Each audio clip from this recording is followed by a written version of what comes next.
Bismillahirrahmanirrahim. Alhamdulillahirabbil alamin, arrahmanirrahim, maliki yaumiddin. Wassalatu wassalamu ala asyrafil anbiya'i wal mursalin wa ala alihi wa sahbihi ajma'in. Allahumma shalli ala sayyidina Muhammad, tibbil qulubi wa dawaiha wa sihhatil abdani wa shifaiha wa nuril absar wa diyaiha wa qutil arwah wa ghizaiha wa ala alihi wa sahbihi wa barik wa sallim. Rabbi shrah li sadri wa yassir li amri wahlul 'uqdatam min lisani yafqahu qawli wa saddid lisani wahdi qalbi bihaqqi sayyidina Rasulillah sallallahu alaihi wa ala alihi wa sahbihi wa baraka wa sallam. Allahumma inna nastaudi'uka ma qara'nahu aw naqra'u fi hadzal majlis wa ma qablahu wa ma ba'dahu fahfazhu 'alaina hatta taruddahu ilaina waqta ihtiyajina ilaihi ya arhamar rahimin. Allahumma 'allimna 'ilman warzuqna fahman hatta na'rifa kaifa nunajika ya rahman ya rabbal alamin, amin. Amma ba'du. Assalamualaikum warahmatullahi wabarakatuh.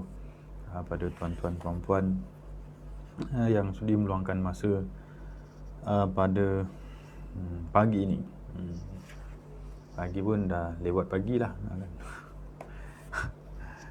Tiap hari nak mula pukul 10, tiap minggu azam nak mula pukul 10, tapi pukul 11 juga kita mula. Tak apalah kan. Alhamdulillah. Minta maaf lah lambat. Jadi segala puji bagi Allah SWT atas limpah rahmat kurnia daripada Allah. Masih lagi Allah Ta'ala memanjangkan umur kita kan, untuk sama-sama kita menyambung kelas online mingguan kita, yang mana Gida dan saya pun dah tukar-tukar hari Isnin dan Selasa. Jadi tak tahu. Jadi memang harap daripada mana ikut dan lah kan. Alhamdulillah. Tapi antara Isnin dan Selasa lah jadual saya, InsyaAllah. Tukar-tukar dengan Ustaz Fahmi. Alhamdulillah, semuanya atas kurniaan daripada Allah. Apa pun keadaannya, insya-Allah semuanya adalah baik. Saya jawab dulu salam daripada semua yang telah bagi salam di bahagian komen. Waalaikumsalam warahmatullahi wabarakatuh. Di sini ada Puan Siti Hajar, ada Puan Siti Mahwa, ada Puan Mamisha. Ahlan wa sahlan wa marhaban bikum. Masya-Allah, lama lah tak jumpa kan. Kita doakanlah moga Allah Taala mempermudahkan urusan, menyelesaikan, mengangkat segera bala ujian, menyelesaikan segera ujian yang sedang diberikan ni. Moga kita keluar daripada ujian ni juga dalam keadaan yang berjaya di sisi Allah Subhanahu Wa Taala. Amin. Jadi hari ini kita akan sambung hadis kita, kitab kita 40 hadis cinta.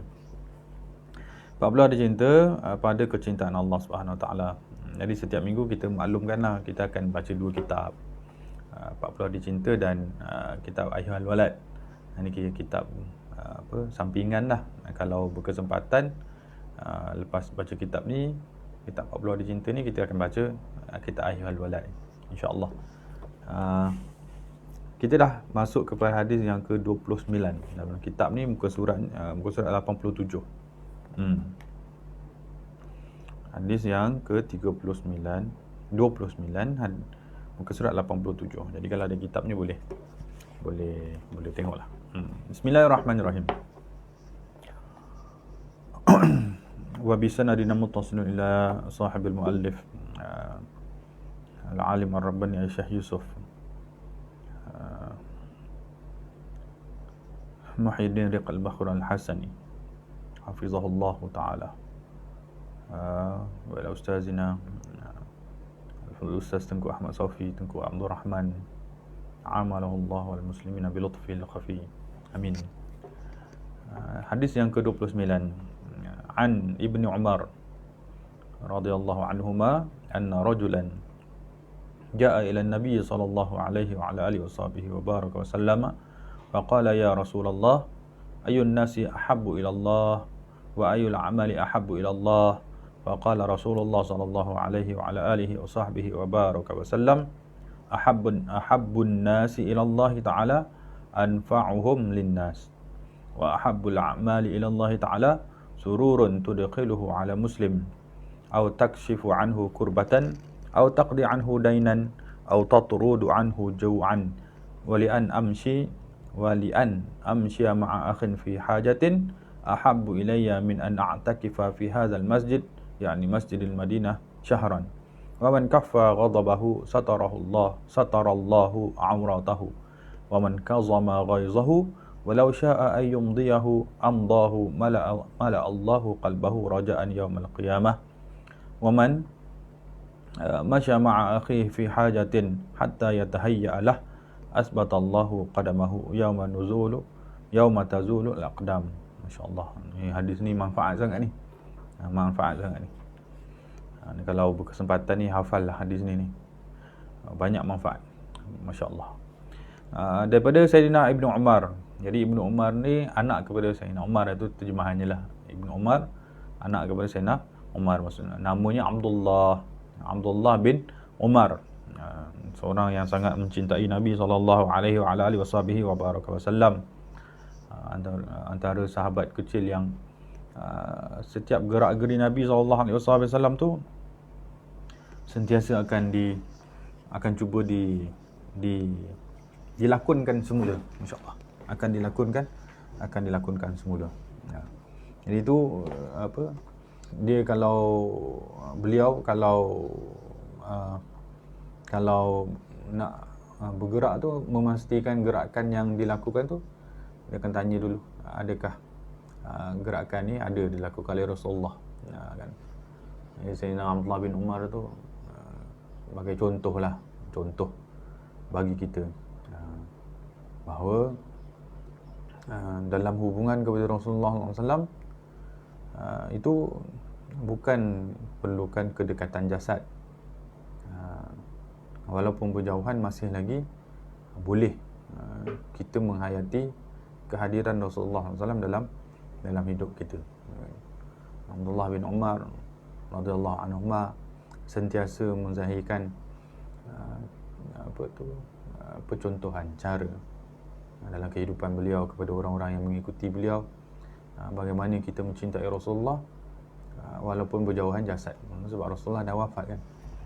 Jadi beliau yang pernah hidup dengan Rasulullah ketika mudanya, jadi ketika membesar dewasanya menunjukkan contoh kan.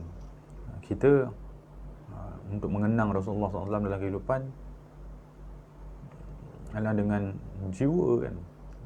Kita nak kenang siapa pun dalam kehidupan kita adalah dengan jiwa. Seorang suami yang kematian isteri, atau seorang isteri yang kematian suami, yang pernah hidup bersama kan dalam satu tempoh yang tidak singkat. Jadi kalau terkenang tu selalu akan sebut beginilah dulu kan yang dilakukan oleh ibu kamu ataupun ayah kamu, diceritakan semula kepada anak. Dia kalau makan caranya begini. Dia kalau berjalan tu suka tengok sini-sini, mengingat semula kan. Jadi mengingat semula, disebutkan semula tu tanda bahawa orang yang dikasihi itu tidak pernah mati dalam hatinya kan, tidak pernah mati dalam. Tak perlu kedekatan jasad. Kadang-kadang dalam hubungan kita tak perlu kedekatan jasad, kita perlu kedekatan hati. Sebab tu orang yang setia kepada cinta, jarak bukan masalah kan.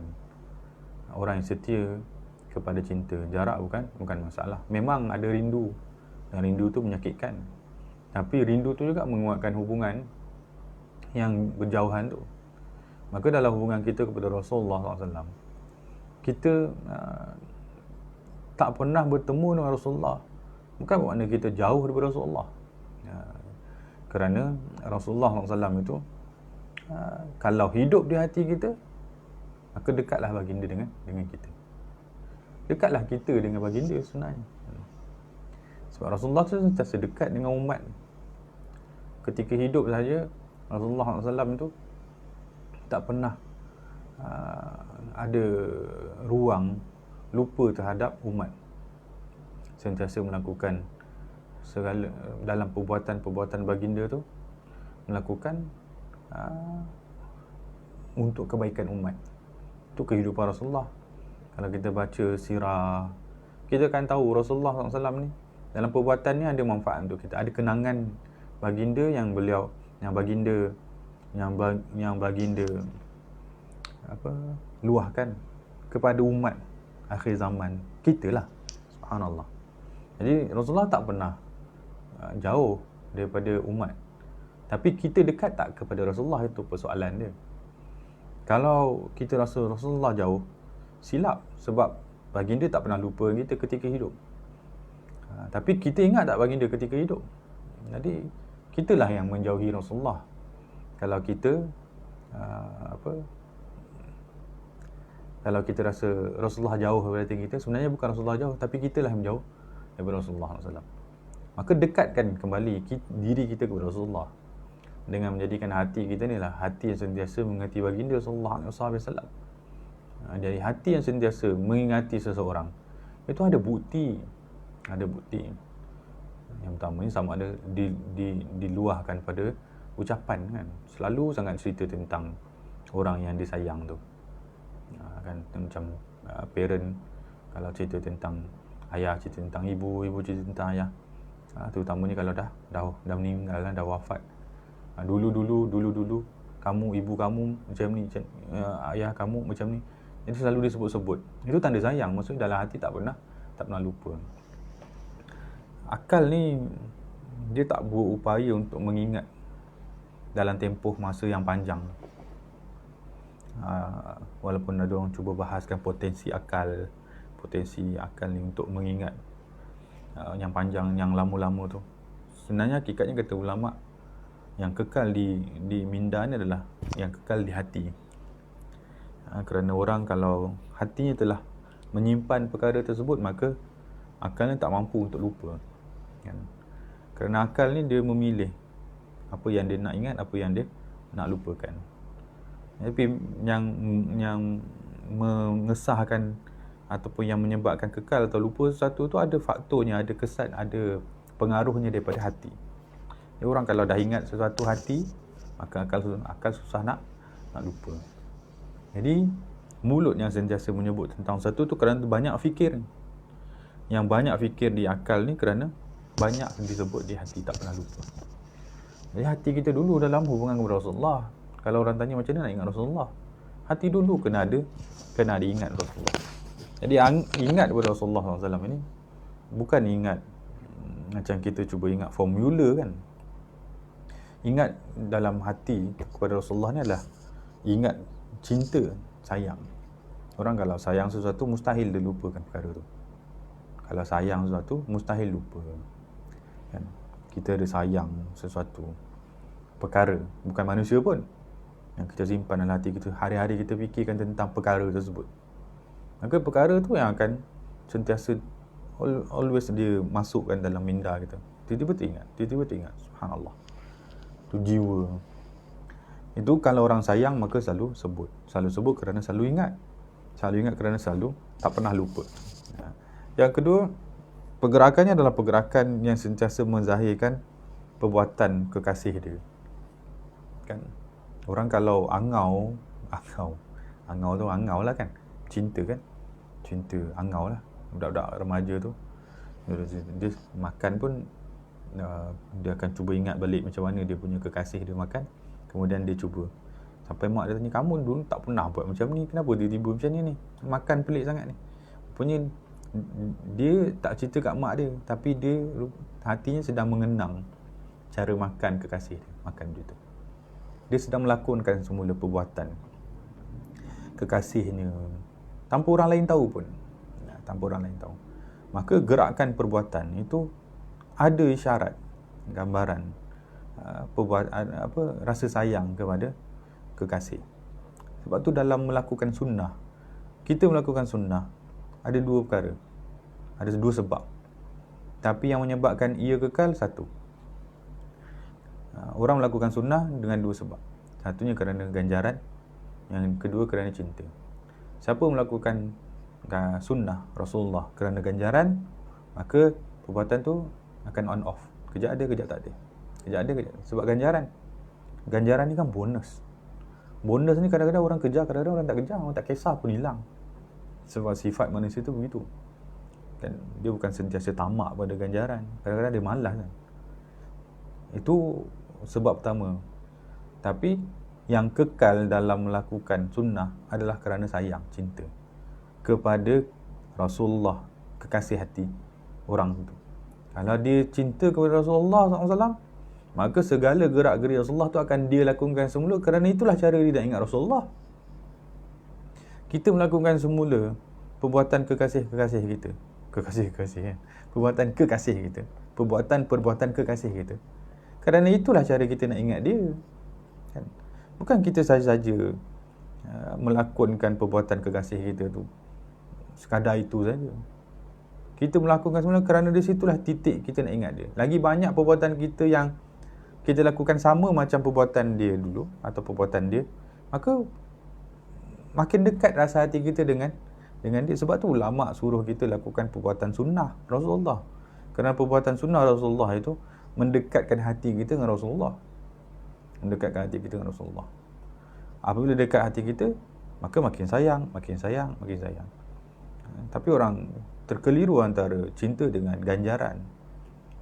Dia tak boleh menyatu. Bisnes, maslahah dengan cinta tu susah nak bersatu. Kalau orang suami isteri berkahwin kerana ada bisnes,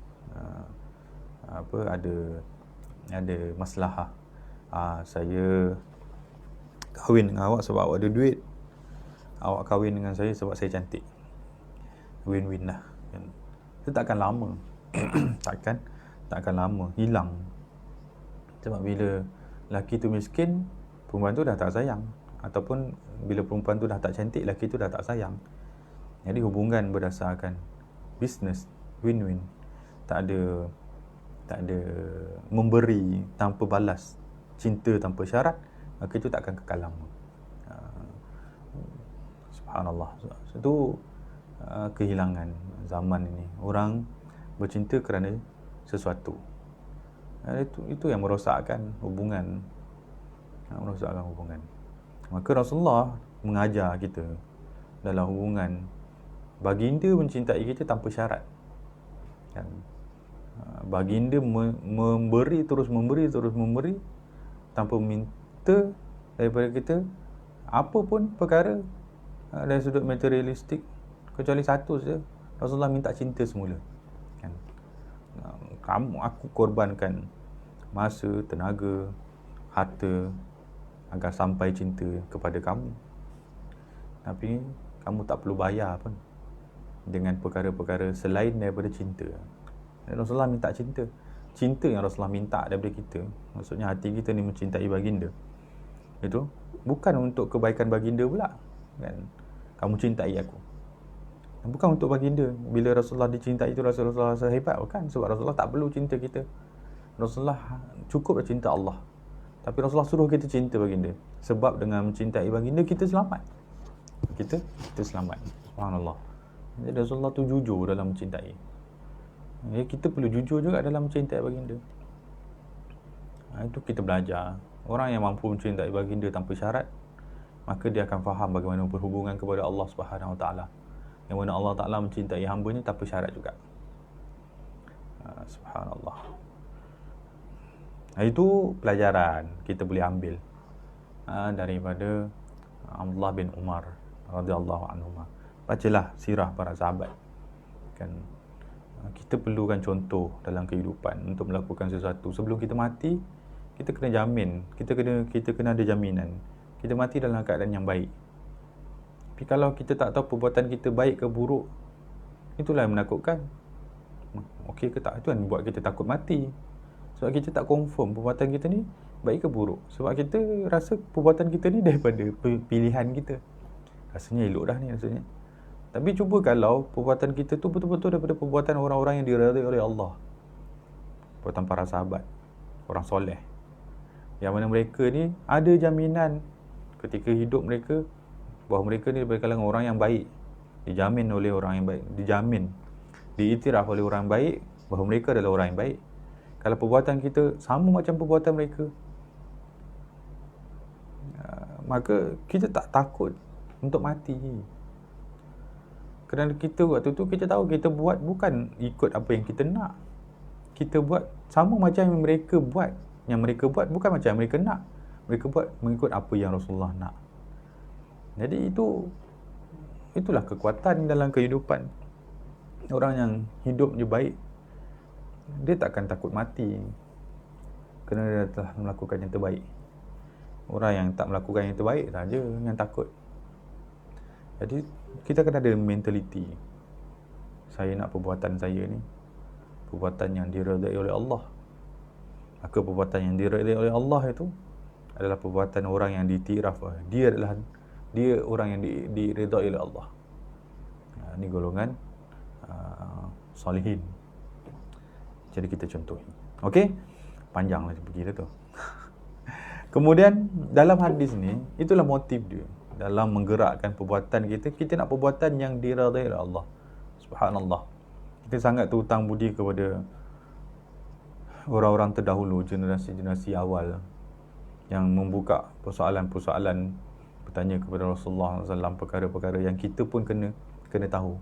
Kerana mereka kita dapat manfaat ni. Kita berterima kasih sangat kepada generasi dulu.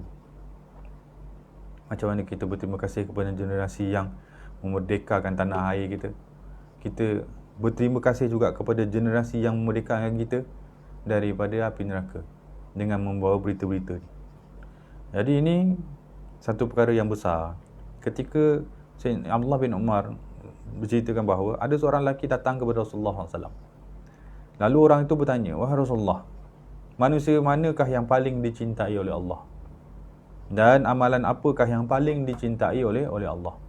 Ni dua perkara yang penting ni. Kita sebut minggu lepas bahawa kehidupan kita itu bukan kita yang meletakkan nilai.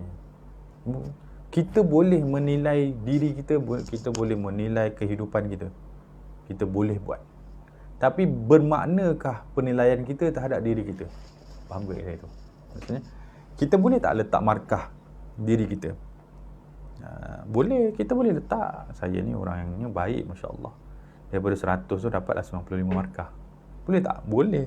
Kita boleh nilai diri kita. Tapi bermakna tak penilaian diri kita terhadap diri kita? Jadi jawapannya tak.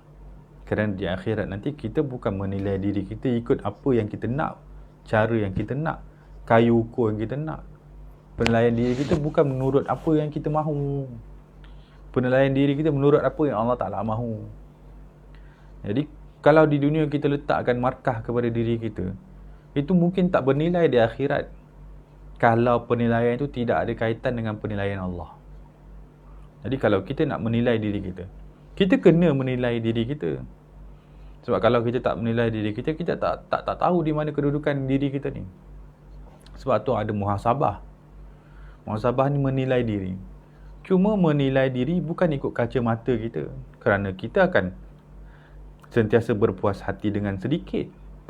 Dan sentiasa memaafkan yang tersalah. Itu diri kita. Sebab kita tak sanggup menyusahkan diri kita kan. Kadang-kadang benda tu bagus. Tapi kita bermalas-malasan. Kita memaafkan diri kita yang malas. Dan kita masih lagi bersyukur dengan kita yang melakukan dengan diri kita yang melakukan yang sedikit tu. Jadi itu salah lah penilaian muhasabah itu salah. Jadi diri kita takkan maju. Daripada dulu sampai sekarang ilmu kita begitu saja. Amal kita pun begitu saja pula. Masya Allah. Jadi kita jangan menilai diri kita ikut kaca mata diri. Kerana penilaian itu kalau dibawa ke akhirat boleh jadi ia tidak ada makna. Kerana kehidupan kita dinilai oleh Tuhan yang menguasai alam ni, yang mencipta kita. Maka kalau kita nak ukur diri kita, kita kena ukur diri kita di sisi Allah. Apa maksud kita kena ukur diri kita mengikut penilaian yang Allah Ta'ala mahu. Jadi soalan yang sahabat ni bagi sentiasa membuka minda, mengingatkan kita. Ni soalan ni kena hafal. Sebaik-baik amal yang disukai oleh Allah itu apa? Dan sebaik-baik manusia yang dicintai oleh Allah tu siapa? Maksudnya di sisi Allah, itu yang kita nak. Itulah yang mengingatkan kita. Sahabat ni subhanallah, jiwa soalannya nampak ringkas, tapi ringkas soalan menunjukkan dalamnya jiwa dalam hubungan kepada Allah. Kerana dia tak tanya paling baik di sisi siapa, di sisi Rasulullah pun tak tanya. Apa yang baik di sisi engkau Rasulullah? Dia sebab dia tahu Rasulullah pun akan bagi jawapan tentang yang terbaik di sisi Allah. Kerana Rasulullah yang mengajar diri kita diukur oleh Allah. Jadi kita kena tanya bagaimana keadaan kita di sisi Allah. Bagaimana kedudukan kita di sisi Allah. Kerana Allah menilai kita. Dan hanya penilaian Allah sahaja yang bermanfaat, yang akan dia ambil kira. Orang yang di dunia merasa dirinya soleh, tapi di sisi Allah tidak soleh, maka di akhirat tu Jahannam dia. Na'udzubillah. Dia rasa diri dia soleh dah. Ya Allah, saya dah amal banyak dulu. Mana ganjaran-ganjaran yang saya buat tu? Itu ada hadisnya tu. Sebab dia rasa diri dia soleh. Ketika dia hidup, dia rasa dia banyak beramal. Maka Allah kata, tak ada. Kenapa tak ada ya Allah? Kerana engkau buat bukan untuk aku. Kan? Maksudnya dia menilai diri dia soleh. Tapi bukan atas dasar kehambaan. Kalau soleh, rasa diri soleh, mengikut kacamata syariat, selesailah, tak apa. Tapi kalau soleh ikut kacamata diri sendiri, itu rosak. Kan? Syok sendiri. Alhamdulillah. Jadi, tanya, yang dicintai oleh Allah, yang amalan apa dicintai oleh Allah, dan siapa yang dicintai oleh Allah? Itu kacamata. Kan? Jadi kita kena tanda, buat nota apa amalan di sisi Allah. Siapa manusia yang dicintai oleh Allah. Supaya Allah yang besar di hati kita, bukan yang lain. Bukan yang lain. Kita boleh jadi manusia terpuji di sisi manusia, tapi kita kena tahu dia bukan segala-galanya. Terbaik di sisi manusia bukan segala-galanya. Kan? Memang ada Rasulullah beritahu, siapa yang baik di mata jirannya, maka dia baik di sisi agama. kan. Baiklah dia dinilai baiklah dia. Jadi kalau dia dinilai baik, insya-Allah itu tanda-tanda baiklah. Tapi bukan lepas dengan tanda-tanda baik dia pun berehat-rehat, tak. Sebab orang yang dicintai oleh Allah, melakukan sesuatu kerana Allah, dia tak pernah berhenti, kan. Tak pernah berhenti. Sebab dia takut di titik dia berhenti daripada dinilai oleh Allah di dunia, dia telah titik kejatuhan dia. Sebab tu orang yang mencintai, yang berusaha untuk dicintai oleh Allah, dia tak ada rehat, kerana dia tak tahu di amal mana Allah Ta'ala mengangkat darjat dia, dan di waktu rehat mana Allah Ta'ala merendahkan dia. Dia tak tahu. Jadi dia berusaha untuk tak berehat, kerana dia takut mula saja rehat, di situ Allah Ta'ala akan jatuhkan dia. Ulama dulu kalau tak beramal, tiba-tiba tak beramal, itu menakutkan.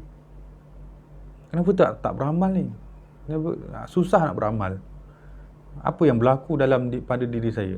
Takut. Sebab beramal, tiba-tiba tak beramal.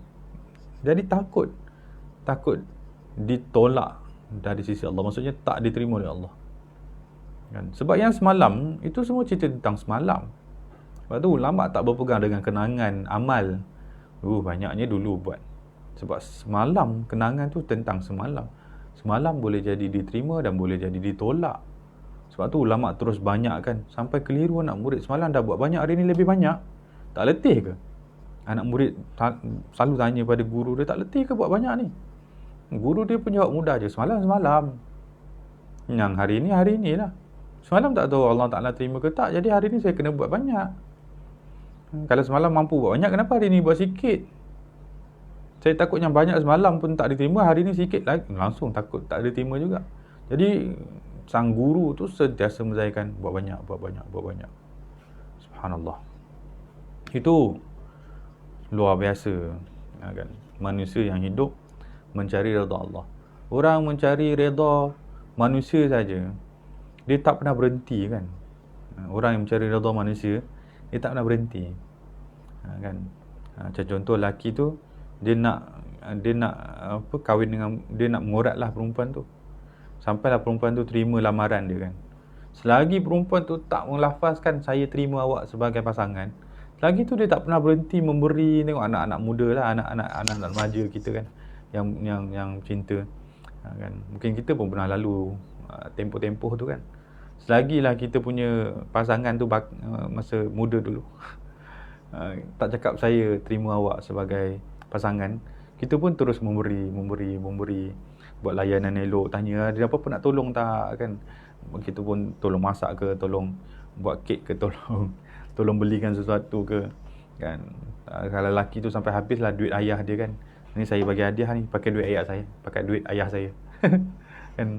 Jadi dia terus berhenti, dia terus bekerja, kan, mengejar, sampailah perempuan tu kata saya terima awak sebagai suami. Jadi hantarlah rombongan tu. Baru lelaki tu macam terbayar, kan, macam puas sangat. Tapi lepas kahwin tu tak buat apa-apa, kan, sampai isteri tu pun tanya, dulu masa bercinta dulu lain macam, tak pernah berhenti lah, kan, lautan api lah, apalah, kan. Dah kahwin ni malas betul. Longkang tak ada api pun tak boleh nak langkah, buang sampah. Dulu lautan api sanggup renang. Ini tapi itulah contoh orang kalau mengejar redha seseorang, mengejar redha lah perhatian seseorang, dia tak pernah berhenti. Jadi manusia yang mengejar redha Allah, mengejar perhatian daripada Allah, redha Allah, mengejar cinta daripada Allah, dia tak pernah berhenti. Sebab dia tak tahu dia bila dapat tu, tak tahu. Yang dia tahu akhirat saja jawapan dia. Maka di dunia memang tak pernah rehat. Sebab tu kita tengok orang soleh tak pernah berhenti beramal. Kita ingat dia kejar pahala, banyak dah pahala, share, rehat lah share, pahala dah banyak tu. Dia bagi tahu kita bukan sebab pahala. Mana boleh. Saya bukan beramal kerana pahala. Kita dalam hubungan dengan Allah, bukan bisnes. Aku buat kau bayar Allah. Bukan, kan. Aku nak sesuatu ni, Allah, nanti aku solat banyak-banyak, kau kabulkan ya Allah. Itu anak-anak kecil kan, boleh sahaja dalam beragama boleh, tapi itu anak-anak kecil lah. Orang berjiwa dewasa bukan buat sebab masalah kan. Boleh. Okey. Kemudian sedangkan amalan yang paling ini jawapannya lah, manusia yang paling dicintai oleh Allah, Rasulullah jawab, adalah mereka yang memberi manfaat kepada manusia. Subhanallah, ni yang kita sebut. Manusia yang dicintai oleh Allah adalah manusia yang banyak memberikan manfaat kepada manusia. Banyak memberi manfaat. Subhanallah. Manusia yang hidup bukan untuk diri dia saja. Kaya untuk diri sendiri. Lepas tu harta banyak untuk diri sendiri, rumah besar untuk diri sendiri, kereta banyak untuk diri sendiri. Dah ada kereta satu beli dua, dah ada dua beli tiga, beli motor beli empat lah. Banyaknya untuk diri dia. Itu manusia yang hidup atas diri sendiri. Bercanggah dengan manusia yang dicintai oleh Allah, yang mana dia hidup untuk beri manfaat kepada manusia. Ni contoh ni, Rasulullah cakap ni, contohnya adalah Rasulullah sendiri. Tengok Rasulullah hidup beri manfaat kepada manusia, mana pernah berhenti. Setengah daripada kehidupan untuk umat, setengah lagi bahagi untuk keluarga dengan apa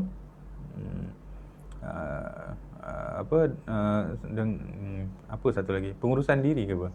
Keluarga dan pengurusan diri. Jadi dalam pengurusan diri itu separuh untuk keluarga, separuh untuk pengurusan. Separuh untuk pengurusan diri itu dibahagi lagi untuk umat lagi. Subhanallah. Jadi Rasulullah tu memang hidupnya untuk umat, berkhidmat untuk umat, berkhidmat untuk orang lain, untuk keluarga, untuk sahabat, untuk umat kita akhir zaman. Rasulullah adalah manusia paling cintai sebab paling banyak bagi manfaat kepada manusia. Tak pernah berhenti. Untuk Tuhan, untuk Allah, Rasulullah bagi sampai bengkak-bengkak kaki. Untuk para sahabat, Rasulullah bagi sampai tak ada harta yang Rasulullah simpan. Subhanallah. Jadi itu contoh manusia yang dicintai oleh Allah. Kita bukan hidup untuk diri sendiri. Kita boleh hidup untuk diri sendiri, boleh. Hiduplah untuk diri sendiri, kaya untuk diri sendiri. Lepas habis perkara yang kita nak beli, kita beli lagi untuk menikmati. Tapi di mana manfaat dia? Setelah kita menikmati dunia dengan segala-gala macam, apa yang kita nak bawa ke akhirat? Kita kena muhasabah, kan? Dunia ni singgahan saja. Kalau kita menikmati dunia, salah ke menikmati? Tak salah. Kalau kita nak menikmati dunia, menikmatilah. Tapi pastikan menikmati dunia, biarlah yang ada manfaat kepada akhirat. Kan? Kalau menikmati dunia sekadar dunia, itu kerugian, nanti akhirat tak ada buat apa-apa. Jadi Rasulullah nak ajar pada kita, kehidupan kita bukan tentang dunia. Kehidupan kita tentang akhirat. Kalau kita susah di dunia pun bukan susah yang berpanjangan, sebab susah dunia ni ada tempoh. Tapi jangan susah di akhirat. Kalau susah di akhirat tak ada tempoh, tak ada luput. Susah, kalau ulama kata kalau susah, biar susah dunia, sebab susah dunia ni akan terhenti. Paling maksimum pun matilah. Mati. Susah mati. Lepas mati rehat, kan? Tapi jangan susah akhirat. Susah akhirat tu tak ada tarik luput, tak ada tarik tutup. Lepas susah sampai bila-bila susah. Jadi baik susah di dunia, senang di akhirat. Daripada senang di dunia, santai-santai, tak ada apa-apa, tak ada amal, tak ada apa, kemudian susah akhirat. Wallahualam, kan? Jadi orang yang banyak beri manfaat kepada manusia adalah orang yang susahkan diri dia. Orang yang beri manfaat, banyak beri manfaat kepada manusia adalah orang yang susahkan diri dia. Orang lain mungkin dengan kekayaannya boleh duduk santai saja di rumah, akan tengok TV besar, 40 inci, 50 inci, 60 inci, tak tahulah berapa inci dah sekarang ni. Santai, tak buat apa-apa. Boleh. Tapi orang yang beri manfaat kepada manusia ketika hidup, susahkan diri dia, maka akhirat akan disenangkan oleh Allah Subhanahu Wa Taala. Dulu kau hidup susahkan diri untuk orang lain, maka hari ini aku balas apa yang kau susahkan diri kau tu, aku balas. Dalam hadis lain tu Nabi dia beritahu, siapa yang bersusah payah membantu saudaranya ketika hidup di dunia, maka Allah Ta'ala akan membantu dia ketika dia susah payah di akhirat. Siapa yang susah payah bantu saudaranya ketika hidup di dunia, maka Allah Ta'ala akan membantu dia ketika dia bersusah payah di akhirat. Di akhirat tu susah lah kan, dengan penilaiannya, dengan hisabnya, dengan perjalanannya, dengan mahsyarnya. Tapi sebab dia pernah bantu manusia, maka Allah Ta'ala bantu dia. Siapa yang permudahkan seorang hamba Allah di dunia, maka Allah Ta'ala akan mempermudahkan dia di akhirat. Maka siapa yang banyak akan dibantu di akhirat tu? Orang yang banyak memberi manfaat kepada manusia ketika di dunia. Jadi berbaloi sebenarnya kalau kita tolong orang. Berbaloi sangat kalau kita tolong orang. Kerana orang yang tolong orang itu akan ditolong oleh Allah. Tapi dunia ni mencengkamkan hati. Susah nak bagi duit susah, nak bagi masa lagi susah kan? Sampai doa pun kadang-kadang simple saja. Nak bagi masa pada Allah pun susah kan? Nak buat kerja banyak, jadi doa pun simple saja. Ya Allah, saya doa macam semalam lah, ya Allah, banyak kerja ni ya Allah. Jadi lepas solat tu doa dia sikit-sikit je. Bismillahirrahmanirrahim, saya doa macam semalam, ya Allah, kabulkanlah hajat-hajat saya, amin. Dah, zikir tak ada apa, simple je. Kenapa tu? Sebab banyak kerja, nak buat kerja lain. Maksudnya nak bagi masa kat Allah pun susah. Kalau nak bagi masa kat Allah pun susah, nak bagi masa kat manusia lain lagi susah. Kan? Siapa yang sanggup susahkan diri dia untuk orang lain? Kalau untuk Tuhan pun dia tak sanggup nak susahkan diri dia. Jadi orang begini susah lah kan. Susah lah kan. Jadi jangan kita masuk kepada golongan yang memewah-mewahkan diri untuk dunia, semata-mata dunia. Kalau kita nak bermewah-mewah dengan dunia, boleh, tapi pastikan ada manfaat di akhirat. Nak kaya, beli macam-macam untuk dunia, boleh, beli macam-macam dengan dunia kan. Nak menikmati segala macam dengan dunia ni. Nak rumah besar, nak kereta banyak, lepas tu nak ada harta banyak, boleh, takkan tak boleh. Dunia ni Allah Ta'ala bentang, boleh. Tapi pastikan yang kita kejar tu untuk akhirat. Dunia yang kita usaha banyak-banyak tu untuk akhirat, jangan untuk dunia. Kan? Kalau kita kejar untuk dunia, nanti kita mati tinggal tak buat apa-apa. Dunia kita dapat susah, akhirat langsung kosong, tak ada apa-apa. Rugi. Kita tak nak rugi kan. Jadilah manusia yang dicintai oleh Allah, iaitu manusia yang banyak memberi manfaat kepada manusia. Jadi apa ciri manusia yang, amalan manusia yang beri manfaat kepada manusia ni? Golongan yang banyak beri manfaat kepada manusia ni apa amalan dia? Jadi Rasulullah lanjutkan. Sedangkan amalan yang paling dicintai oleh Allah adalah menggembirakan orang Islam. Gembirakan orang Islam tu saja, tu amal yang dicintai. Buat orang tersenyum, tapi bukan dengan kelakar yang bohong-bohong tu. Bukan raja lawak kan. Raja lawak tu bukan. Menggembirakan orang Islam ni maksudnya ketika dia bersedih, maka kita pujuk dia, lalu dia tersenyum. Jadi senyuman dia tu termasuk daripada amal yang dicintai oleh Allah. Anak kecil yang nangis-nangis kan, ketika dia nak mainan, kita beli bukan, kita kena niat. Kita bukan beli hadiah untuk anak kecil tu, beli mainan untuk anak kecil tu untuk siapa pula tukang. Kita bukan beli untuk memenuhi nafsu dia kan. Kita beli untuk menggembirakan hati dia. Lain. Kalau didik anak nak mainan, jangan kita beli kerana memenuhi nafsu dia. Nanti dia terbiasa dengan permintaan nafsu. Di situ tak ada barakah, tak ada keberkatan. Tapi kita beli kerana kita nak menggembirakan hati dia. Jadi parent ni kena bijak kan. Dia kena tahu di mana ruang dia tarbiyah anak dia kan. Daripada 10 permintaan anak dia, mungkin dia kabulkan 3 atau 4 saja.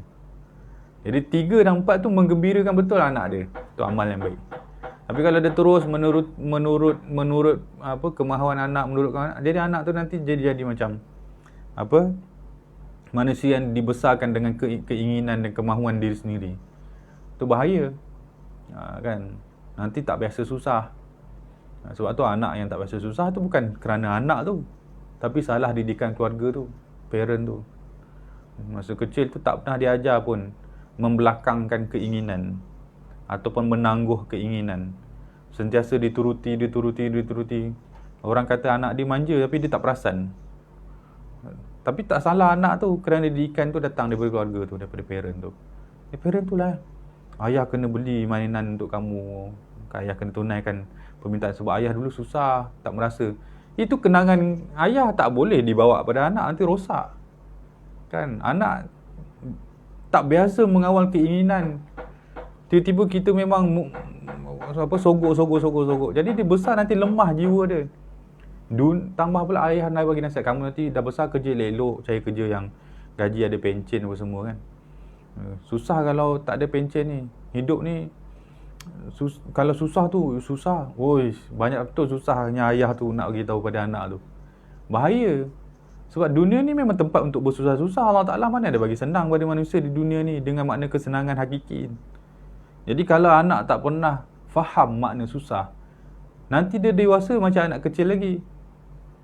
Sebab tu orang sanggup mencuri hak orang lain. Maksud ambil hak orang lain, mencuri dalam keadaan bukan terpaksa, tapi memang ambil hak orang lain, tindas orang lain kerana perut sendiri.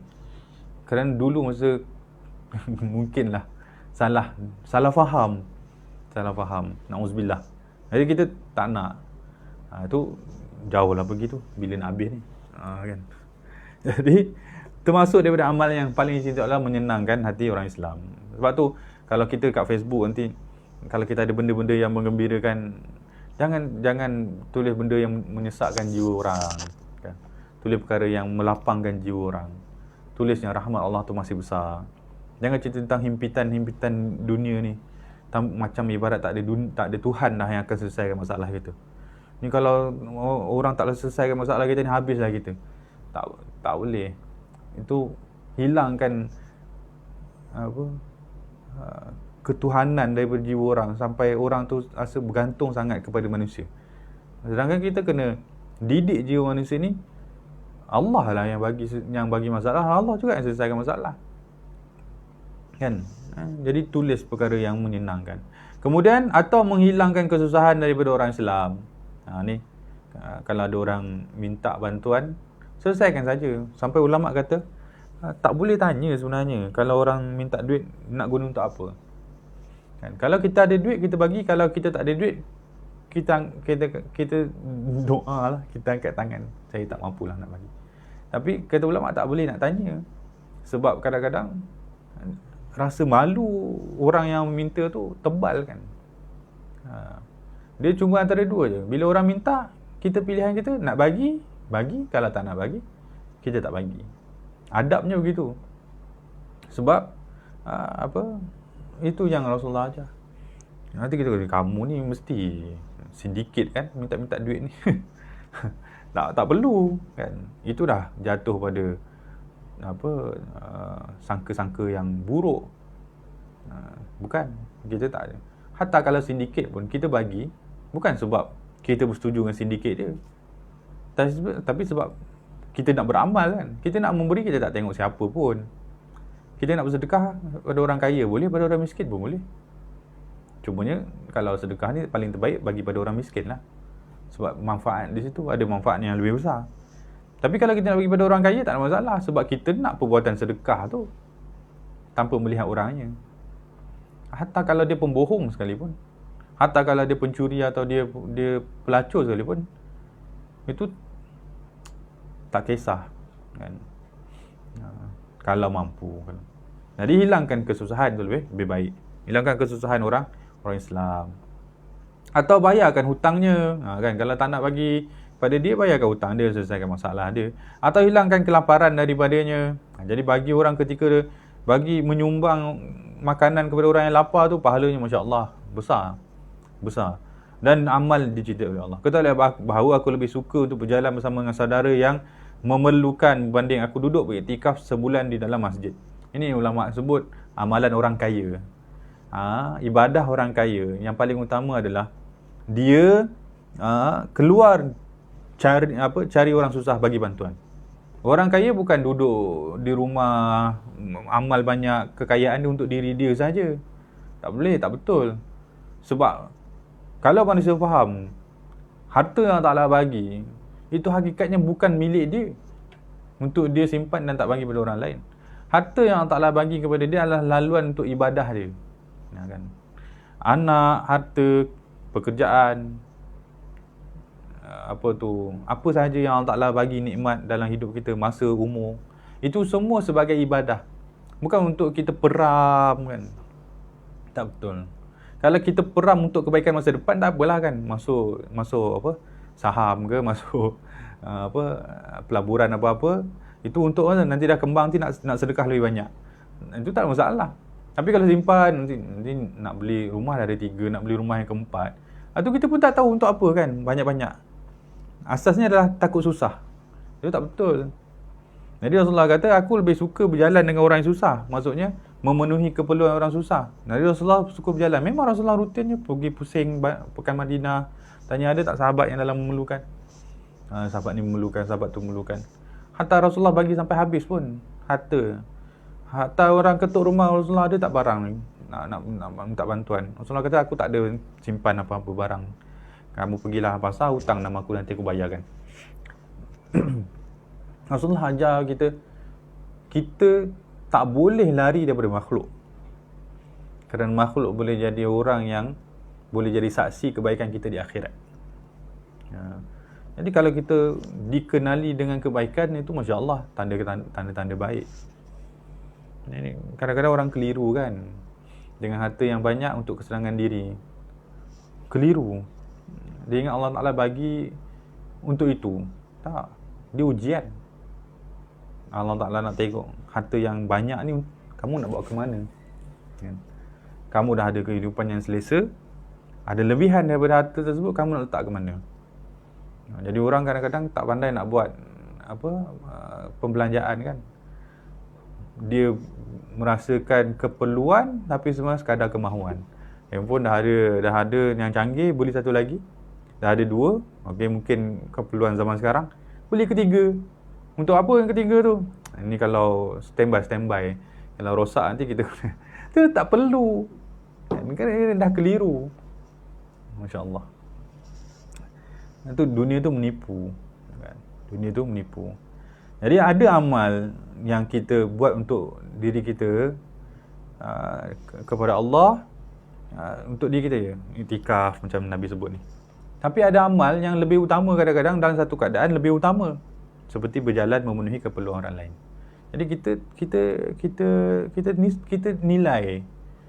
Kalau dah seharian kita baca Quran 30 juzuk contoh, atau solat duha dah 12 rakaat, untuk diri kita, apa amal yang kita bagi pada orang lain pula? Maksudnya dari episod amal kedua pula. Jadi Rasulullah ajar kita, ada amal yang kita luangkan untuk diri kita, ada amal yang kita luangkan masa kita untuk bantu orang lain.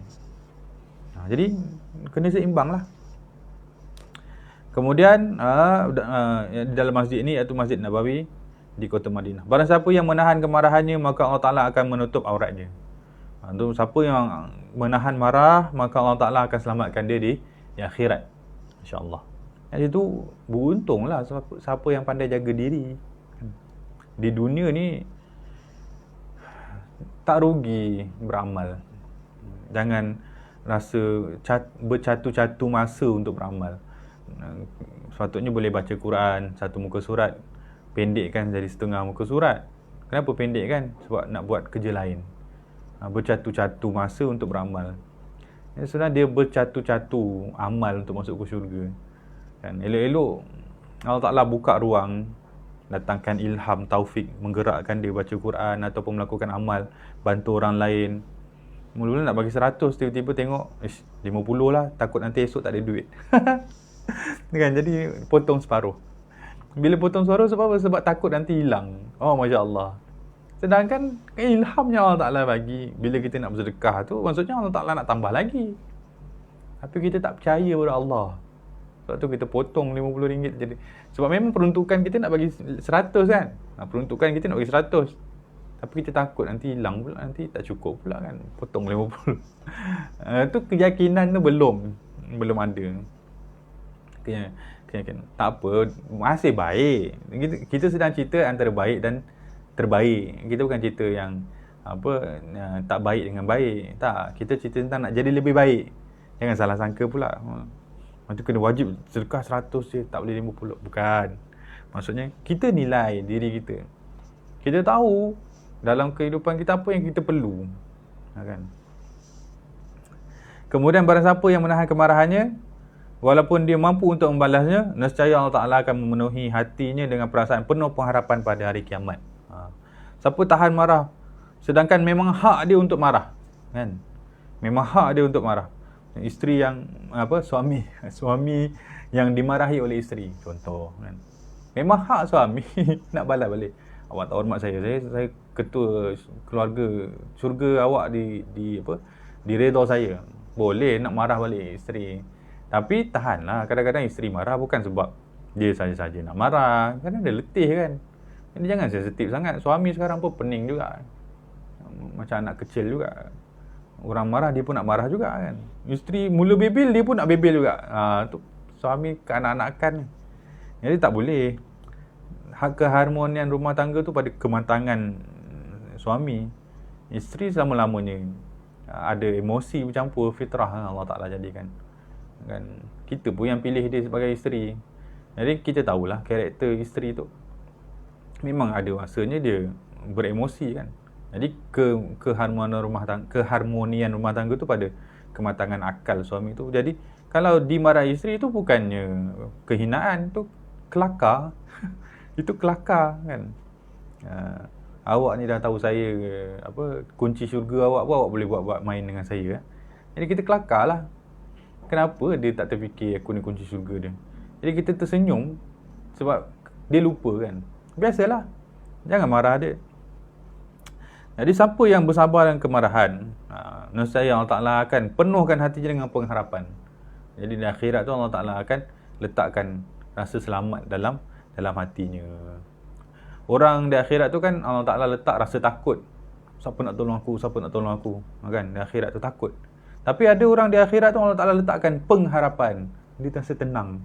Allah ada. Subhanallah, ni golongan-golongan istimewa.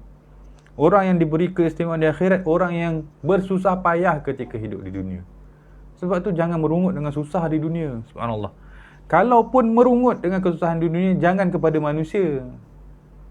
Kan, jangan kepada manusia. Hidup saya susah.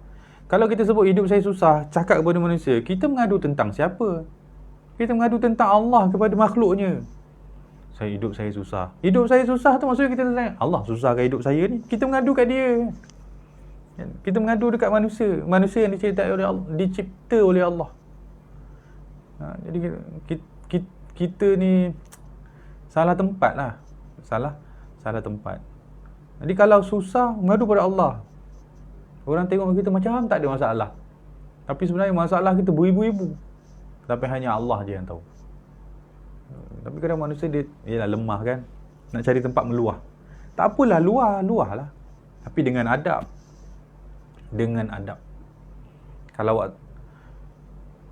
Kalau mengadu masalah pun kena faham. Itu bukan keburukan. Kena faham.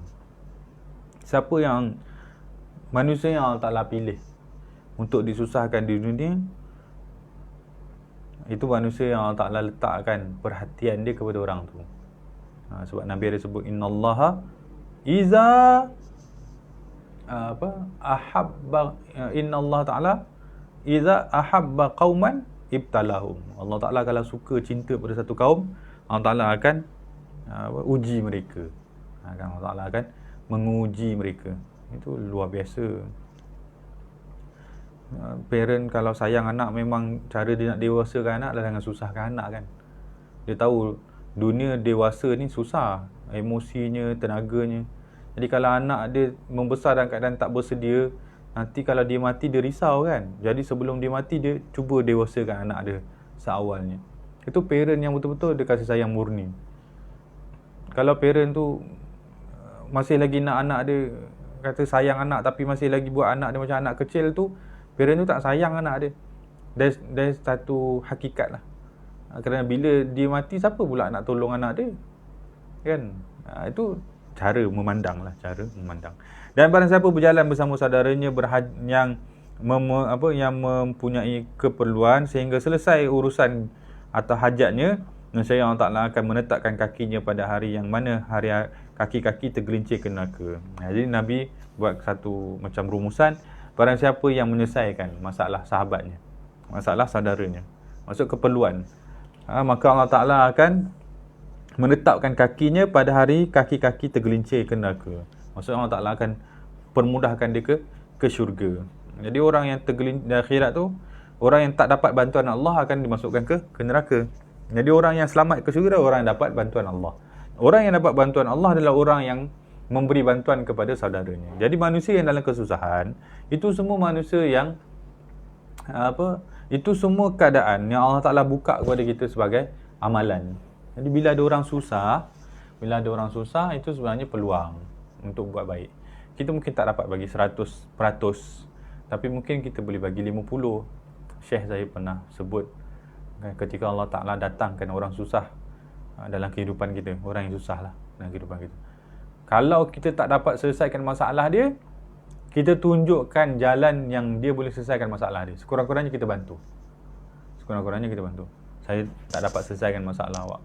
Awak nak pinjam amountnya terlalu besar. Tapi mungkin ada sahabat saya seorang tu boleh selesaikan masalah. Cubalah runding dengan dia. Kita pun bawa lah jumpa kawan tu. Kata ni orang ni ada masalah. Mungkin Allah Ta'ala buka, memang saya tengah cari ni, orang nak bagi, ada orang nak bagi bantuan ni, bagi zakat ni, saya bagi. Mungkin, jadi kita tunjukkan saja kan jalannya. Sekurang-kurangnya kita ada menyumbang, membantu orang yang dalam keadaan kesusahan. Wallahu a'lam. Habis lama pula lah cakap ni. Jadi saya nak ada soalan juga. Ada. Masya-Allah. Ahlan wa sahlan Ustazah Zaimah. Ada Puan Nurizita, dan ada Puan Dayang, Puan Nusiah, Puan Elvira, Puan Siraj, kawan kita pun ada. Masya-Allah. Okey. Wallahu a'lam. Terima kasih semua kerana luangkan masa. Minta maaf lah terlama, terpanjang pula. Nanti kita jumpa minggu depan pula lah. Esok kelas Ustaz Fahmi Riyadhus Salihin. Wallahu a'lam. Terima kasih banyak. Sallallahu alaihi wasallam Muhammad wa ala alihi washabihi wa baraka wasallam. Alhamdulillah rabbil alamin. Assalamualaikum warahmatullahi wabarakatuh.